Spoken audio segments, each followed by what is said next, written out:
Je reviens toujours, quand je commence l'enseignement, sur ce qui a été les derniers éléments qui restaient dans notre mémoire.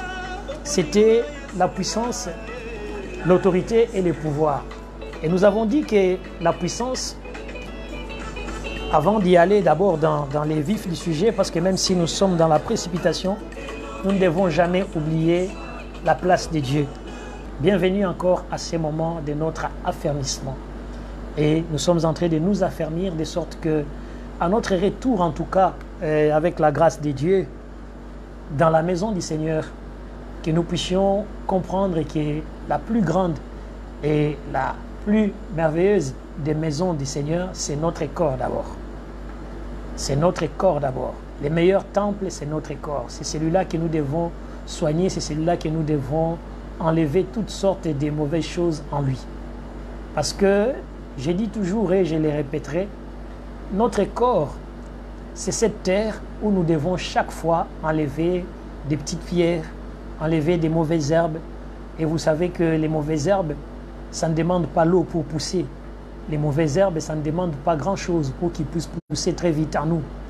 Donc par conséquent, si nous sommes cette terre où nous devons chaque fois défricher, enlever des mauvaises herbes, et croyez-moi, ça pousse là où tu ne devais pas croire qu'il doit pousser.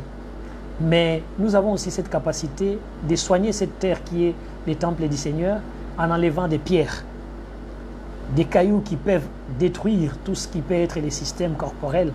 Parce que dans un champ, on tourne d'abord la terre.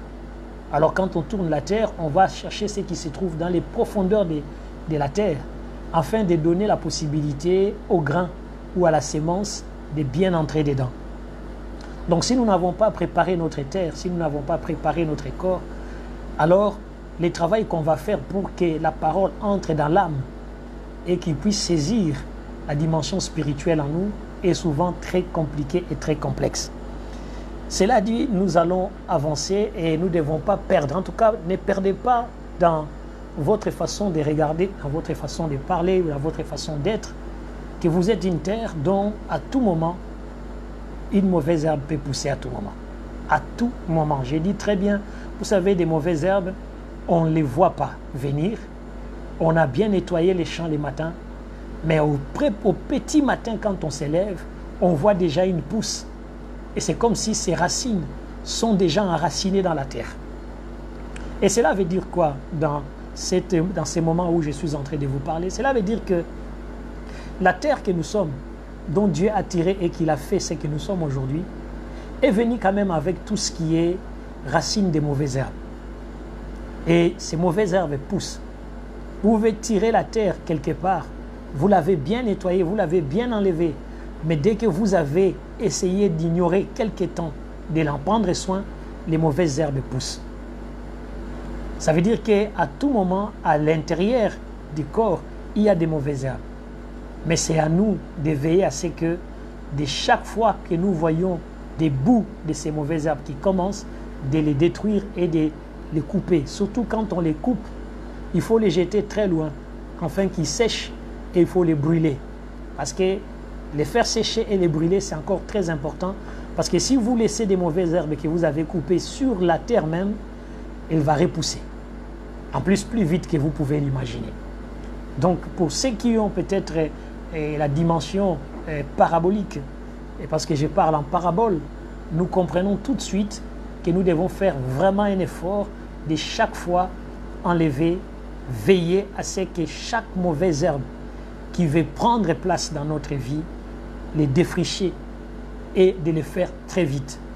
Parce que dès qu'on le néglige, il fait pousser plusieurs à la fois. Et c'est ça la grandeur et la puissance de Dieu. Et nous comprenons, et je reviens maintenant dans notre enseignement parce que nous étions à l'introduction. Dans notre enseignement, ce que nous étions en train d'étudier la dernière fois, nous avons pu comprendre qu'il y avait la puissance que j'avais définie comme étant la vigueur ou le potentiel d'agir et d'accomplir sa mission.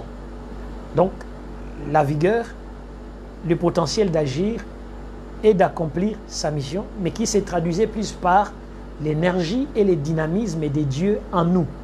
C'était cette puissance que nous sommes tous nés avec. chacun de nous, quand nous naissons, pardon, nous avons cette puissance en nous. Nous avons l'énergie et le dynamisme de Dieu qui s'est traduit par les souffles. Et le problème, c'est que ce n'est pas question que le fait de les posséder, mais il faut encore les faire travailler. Et pour les faire travailler, nous avons deux éléments pour faire travailler cette puissance. Et ces deux éléments pour faire travailler cette puissance, c'est le pouvoir et l'autorité. Et vous savez que la Bible dit tout pouvoir vient de Dieu et aussi toute autorité vient de Dieu. Mais surtout, le meilleur, c'est l'autorité qui vient de Dieu. Parce que le diable peut aussi conférer une autorité et une puissance, une autorité, et ainsi qu'un pouvoir qui est diabolique ou satanique. Mais sauf que ce n'est que la copie, parce que pour qu'il puisse travailler la puissance, il faut qu'il utilise la puissance que tu es né avec. Et cette puissance que tu es né avec, c'est la puissance divine. Et cette capacité d'accomplir ta mission sur la terre dont nous appelons ta destinée. Donc Dieu met sur chacun de nous sa destinée et le destin de chacun, que nous pouvons à tout moment retarder ou faire avancer précipitamment l'œuvre de Dieu en nous. Alors venez le pouvoir. Le pouvoir, nous avons dit, c'est la capacité de Dieu, l'homme.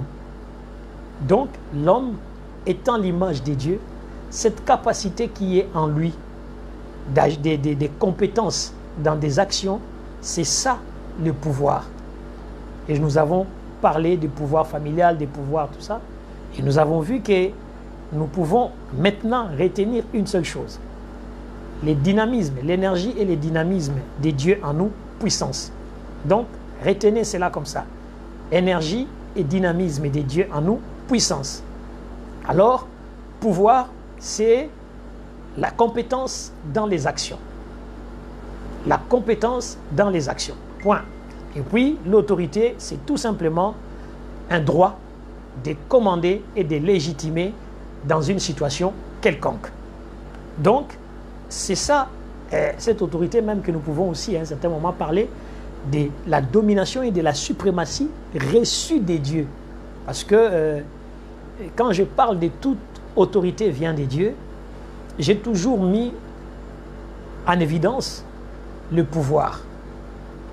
Dieu donne pouvoir et Dieu donne autorité. Mais il faut se rendre compte d'une chose avant que j'aille plus loin dans notre onction dont nous avons commencé, parce que je fais juste un peu des rappels pour rafraîchir la mémoire de certains et revenir un peu dans ce qu'on était. Avant d'aller plus loin dans tout ce qui est autorité, nous nous sommes rendus compte de quelque chose que Jésus nous dira. Tout pouvoir m'a été donné. Tout pouvoir m'a été donné dans les cieux, sur la terre et sous la terre. Donc, qu'est-ce que Jésus voulait nous dire? Il nous dit, j'ai eu la compétence d'agir sur des actions. Donc, mon Dieu m'a donné la compétence, donc mon Père m'a donné la compétence, parce qu'en me donnant cet aspect des dieux hommes, il m'a aussi donné la compétence dans les actions que je vais poser. Donc, chaque action que je vais poser, je suis compétent de les poser par rapport à ce que Dieu m'a donné. Donc, or, quand on est incompétent, on n'est pas embauché. C'est quand on a la compétence qu'on est embauché. Donc, Jésus dit, écoutez, à vous tous qui êtes venus à moi, je vous ai embauché et je vous ai donné de la compétence. Je vous donne la compétence dans les actions terrestres. Mais comment allez-vous exercer cette compétence? Vous allez l'exercer en utilisant votre droit de commander et de légitimer sur ces situations. Là, nous sommes maintenant dans l'autorité. Et nous sommes passés de là et nous sommes allés pour étudier l'onction. Nous avons commencé un peu de parler de l'onction et nous avons parlé que de l'onction, on ne peut pas acquérir de l'onction à prix d'argent. Nous avons pris l'exemple des Actes 8, 18 à 20, où nous avons parlé de notre Simon, troisième Simon, donc les premiers Simons de la révélation, les Simons du reniement et les Simons de l'achat ou de la magie. Donc on va voir que ces trois noms, la conquête du renommé va toujours agir. C'est les noms qui se révèlent, c'est les noms qui est rejeté et c'est les noms qu'on veut acheter. Donc, il y a ces trois dimensions du nom où les noms révèlent, les noms rejetés et les noms qu'on veut acheter. Donc, dans ces trois dimensions des noms, l'homme se retrouve en train d'agir dans l'une ou dans l'autre.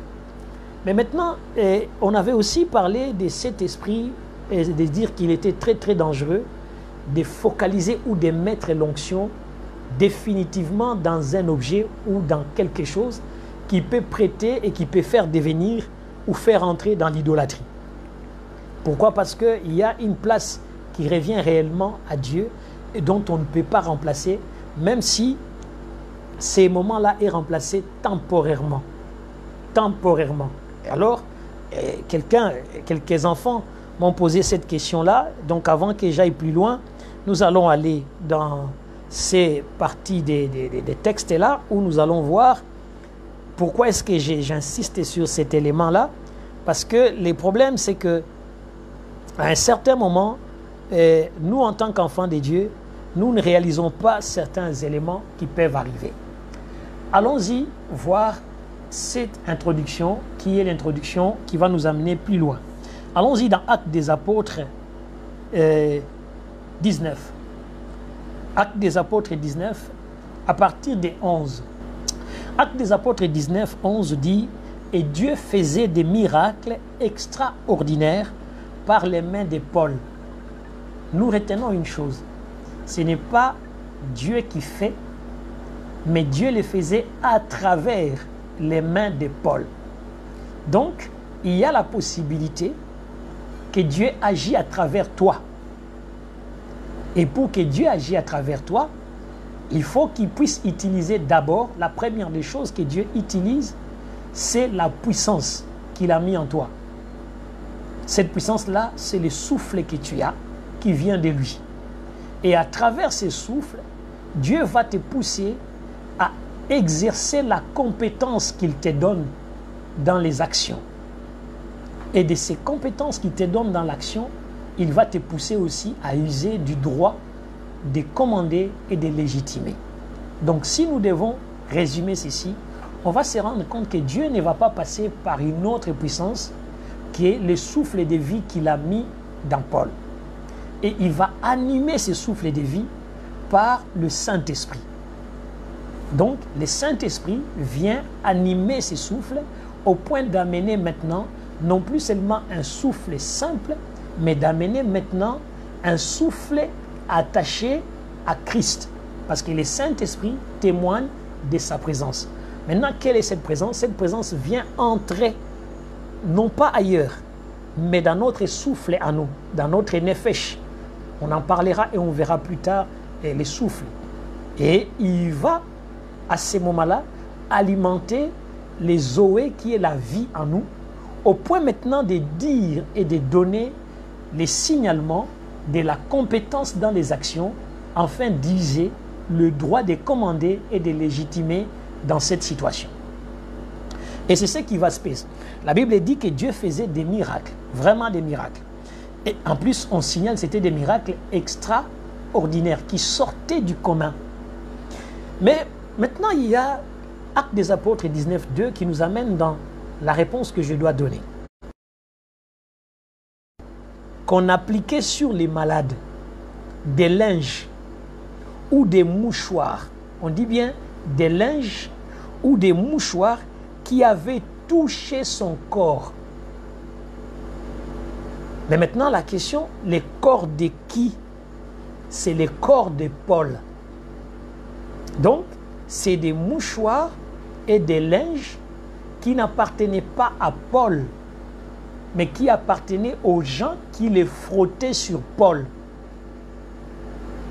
Donc quand les gens l'appliquaient sur Paul et ils allaient l'appliquer sur des malades, il y avait une transmission de la puissance de Dieu qui à ce moment-là devient, une fois sorti, il est transformé à ce que nous appelons l'onction. Donc, l'autorité, le pouvoir, la puissance n'est transmissible que quand il prend la forme de l'onction. Et quand il prend la forme de l'onction, il devient transmissible. Mais tant qu'il est en nous, il n'agit qu'en nous. Mais quand nous voulons le faire agir dehors, nous avons deux moyens, soit l'imposition des mains pour les libérer, soit des choses ou des linges qui ont été frottés sur nous et qui portent la marque de notre ADN. Ok? Donc maintenant, à ma fille qui avait posé cette question, elle va comprendre maintenant pourquoi j'ai dit et je disais la fois passée que maintenant ces linges-là, une fois qu'ils ont accompli leur mission, l'onction disparaît. L'onction quitte ces linges. Il faut revenir encore réappliquer cela pour qu'ils puissent agir.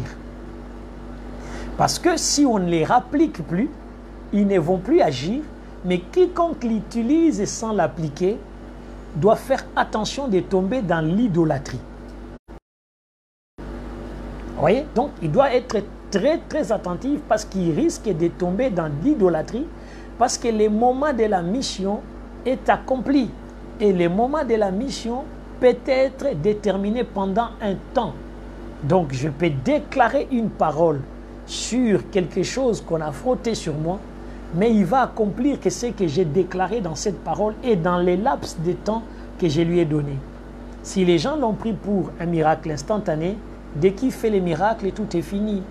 Mais si les gens l'ont pris parce que j'ai dit qu'utiliser ça pendant un mois, mais après un mois, cela s'arrête. Parce que j'ai fait les ainsi, dit l'Éternel, tel que le serviteur a dit, était là. Et vous allez voir que pendant qu'on faisait cette application de mouchoirs et des linges, parce que tenez bien, on dit linge et mouchoir. Donc linge, ça peut être ma chemise, ça peut être ma veste, ça peut être tout ce qui est, en tout cas mes linges à moi. Et des mouchoirs, c'est tout ce qu'on peut utiliser. Mais le problème, c'est qu'il y a les miens et il y a aussi ce que les autres viennent avec et qui frottent et ils reçoivent. Et en plus de ça, on dit on l'appliquait. Donc ça veut dire on les prenait, on allait l'appliquer sur des malades. Mais ça va accomplir la mission pour laquelle elle a été appliquée. Ok? Donc il ne faut pas qu'à un certain moment, que nous puissions tomber dans des pièges où, par exemple, il y a une croix qu'un homme de Dieu a touchée et puis nous les mettons comme étant l'élément qui doit faire chasser des démons chez nous. On est dans le faux là. On tombe facilement dans l'idolâtrie. C'est pourquoi les chemins entre l'idolâtrie et la vraie croyance de Dieu, et si je parle même que ça tient seulement des fils de fer, vraiment même des fils des chemises ou de quoi que ce soit, donc tellement si fin qu'au petit rien, on peut basculer de l'autre côté. Et c'est ça ce qui est très très important. Et on va voir que les autres vont essayer de basculer. Parce que la Bible nous dit dans Acte 19, 13, il dit quelques exorcistes. En plus, la Bible précise bien, il les donne même un nom. Donc, mais les problèmes, c'est que moi j'aime quelquefois quand j'ai lu ces textes dans la version anglaise. Parce que dans la version anglaise, on dit ceci, hein, on dit « Then, certain of vagabond Jews ». Donc on les a même appelés des vagabonds. Donc on a dit quelques vagabonds d'exorcistes. Donc ici, même si on ne les précise pas, on dit quand même ambulant. Et c'est vraiment le vagabondage. Et donc on voit vraiment dans ces moments-là, il y a des gens, qu'est-ce qu'ils vont faire? Ils vont faire la même chose. Mais à ce moment-là, ils vont essayer d'utiliser les divins, mais dans un domaine qui n'est pas divin. Donc ils vont prendre ce qui est divin pour essayer de l'utiliser dans un domaine qui n'est pas divin. Pourquoi? Le problème n'est pas la personne sur qui ou sur laquelle on va appliquer. Le problème, c'est l'intention qui sort de leur cœur. Parce que souvenez-vous d'une chose, quand on parle de la puissance, on a bien dit, et quand on l'a bien défini, gardez bien, je vous ai dit, on a dit c'est la vigueur les potentiels d'agir et d'accomplir sa mission.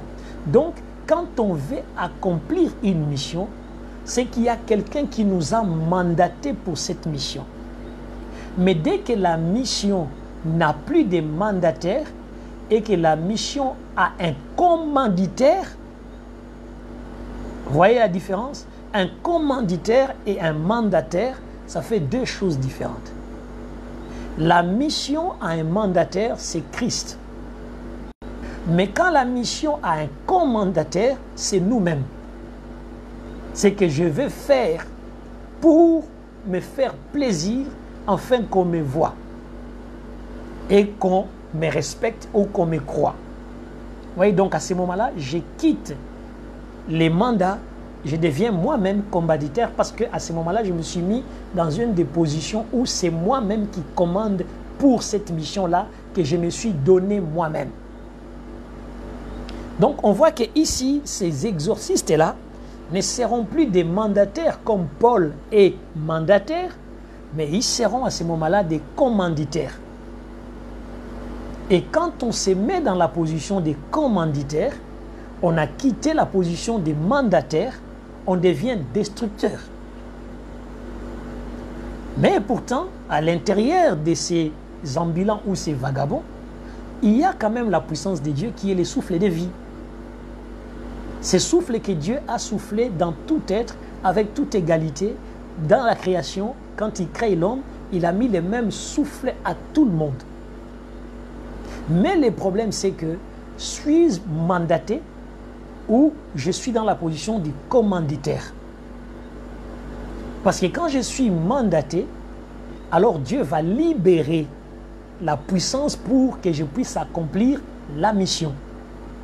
Mais quand je suis commanditaire, je vais puiser dans moi-même ce que je vais faire avec mes intentions et surtout sans avoir les droits de légitimer ou d'accomplir qui est l'autorité. Parce que vous remarquerez que tout pouvoir nous a été donné, mais toute autorité vient d'eux. Il y a une différence. Tout pouvoir nous a été donné, mais toute autorité vient d'eux. Ah donc, l'autorité qui est le dernier niveau, dernier stade, où nous devons agir, et la puissance qui est le tout premier, ces deux-là sont des domaines réservés à Dieu. Mais quant au domaine du pouvoir, il nous laisse les choisir, parce que le pouvoir, c'est maintenant l'exercice de la volonté. Alors, tout pouvoir qui nous est donné, nous pouvons l'utiliser selon ce que nous voulons. Nous pouvons utiliser abusivement notre pouvoir et nous pouvons aussi l'utiliser positivement. Mais le grand problème, c'est que l'autorité et la puissance restent des domaines réservés du Seigneur. La puissance est devenue quelque chose qui est contrôlé et coordonné par le Saint-Esprit et l'autorité est coordonnée par les temps de présence à Dieu. Combien de temps tu passes? Ça augmente l'autorité. Mais combien de temps tu passes dans la présence de Dieu te donne et te confère la puissance. Et cette puissance t'autorise et te donne le droit de légitimer.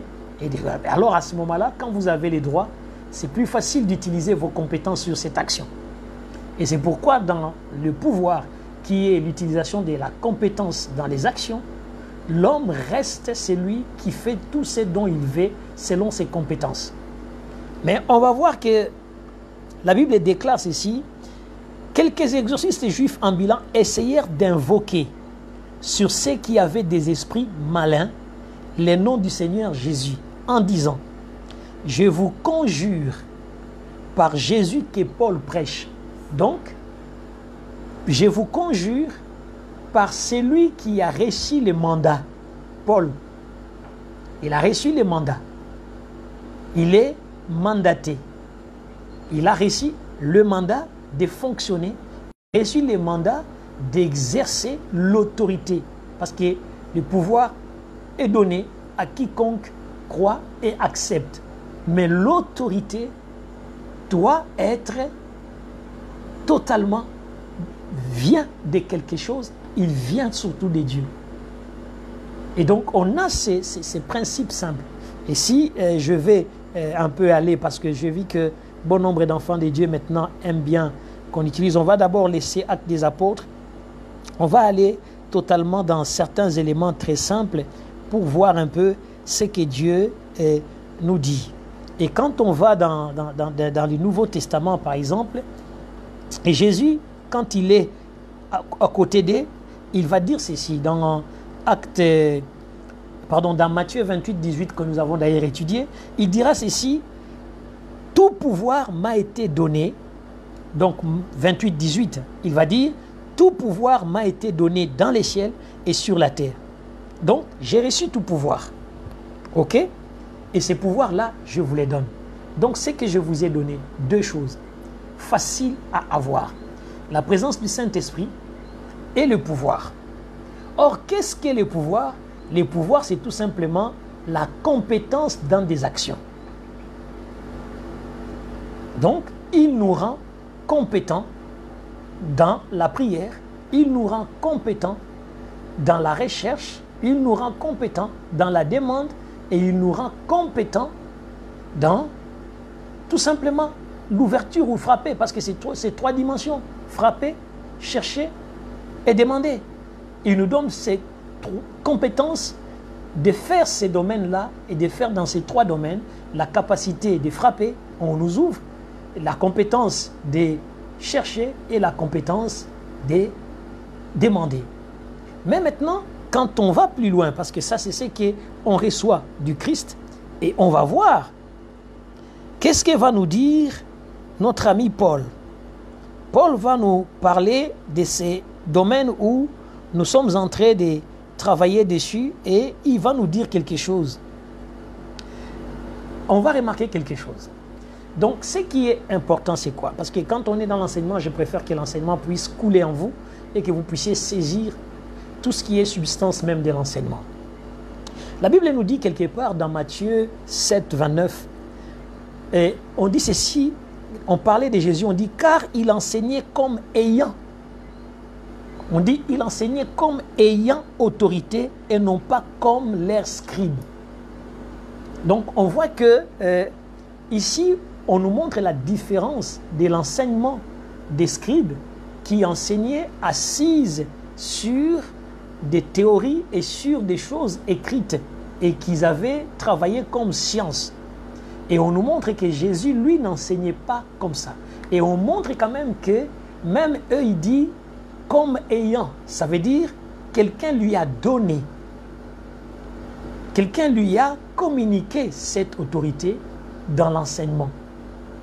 Donc, l'autorité, même quand Jésus prêche, quand Jésus enseigne, toute son autorité vient de Dieu. Ok? Mais on va aller plus loin. Et je crois que c'est Pierre qui va nous parler de cet élément où il va nous dire que nous devons prier pour les autorités. Ok? Parce qu'il va nous enseigner. Il va dire il faut prier pour eux parce que toute autorité vient de Dieu. Et il va insister pour nous dire que toute autorité vient de Dieu. Et cette autorité qui vient de Dieu, ce n'est pas n'importe quelle autorité. Ok? C'est cette autorité qui est donnée pour que nous puissions exercer l'autorité, mais dans la mission qui est la mission de Dieu. Donc, il y a une autorité que tu reçois sur tes enfants. Comment est-ce que tu as reçu l'autorité sur tes enfants? Il t'est donné par la Constitution, il t'est donné par la loi. La loi te confère l'autorité. Donc, nous aussi, dans les domaines de Dieu, nous devons savoir une chose, que les domaines réservés à la puissance et à l'autorité, ce sont des domaines proprement dits qu'il faut aller chercher.